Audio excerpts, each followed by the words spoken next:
When I was about 10 years old, I went with my dad to a literature evangelist weekend training. My father sold Bibles and other Bible-based inspirational books. The sessions were being held at a Christian college. I'm not disclosing some details to protect the innocent, and God is gracious. In the evening, I found a group I thought would be appropriate for me to engage with. After casually listening to some of the interaction, I stepped into the back of the room and whispered to someone, asking what was going on. All of a sudden, the man at the front bellowed from the podium, "Hey, you, black boy, be quiet." I was the only one of color in this entire room. The rest of what happened is a blur. About a couple years later, this same man came to my family's home. The expression on his face indicated embarrassment, and he knew who I was. Feelings of hurt and animosity arose within me. I had not told my parents of this event. I didn't say a word, neither did he. The memories of that man left a scar. This was just one incident in my life where I felt like my race, ethnicity, my minorityhood was focused on in an unfavorable and negative way. What does the Bible have to say about race, prejudice, bias, and racism? A couple IJS ago, we spoke about the Apostle Peter and his attitude toward non-Jews. Today we'll go to the books of Genesis and Daniel to see what Scripture has to say about race. Before the world flood, there are still those who don't believe this story, as there is unbelief in the Scriptures or misunderstanding and misinterpretation of the sacred writ. The world was populated by the children of Adam and Eve, counting grands, great-grands, great-great-grands, etc.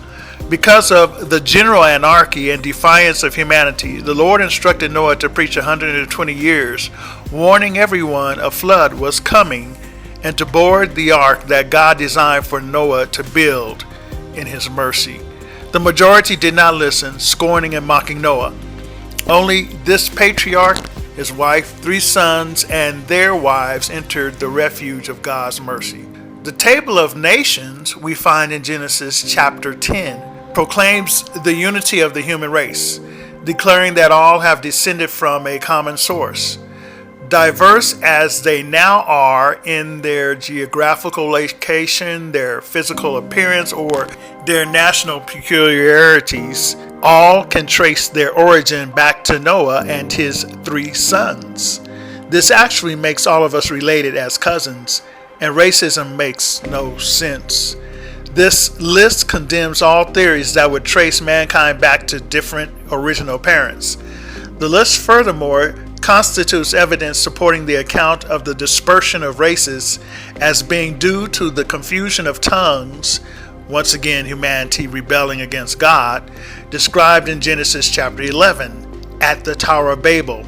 Moses in Deuteronomy 32:6 and Paul in Acts 17:26 both affirm that allocation of territory was made by God. Bible commentary. What does all of this have to do with the kingdom of Babylon? King Nebuchadnezzar, spoken of in the book of Daniel, in this specific portion being Daniel chapter 2, was given a dream. God caused Neb to have amnesia regarding the dream so that the prophet Daniel will be brought on the stage to reveal to this king in the world who God is and God's control of universal events in the context of this world's history. Daniel explained the dream after Daniel had a prayer meeting with his Hebrew prayer partners, Shadrach, Meshach, and Abednego, the Hebrew names being Hananiah, Mishael, and Azariah. The king's dream was the image or statue of a man standing, made up of 4 different metals representing kings and their kingdoms, starting from head to toes. The head was gold, representing Babylon. Chest and arms of silver represented the Medes and Persians. Belly and thigh of bronze representing Greece. Legs of iron representing Rome. And feet of clay and iron, the breaking up of the Roman Empire mixed in with 10 smaller kingdoms.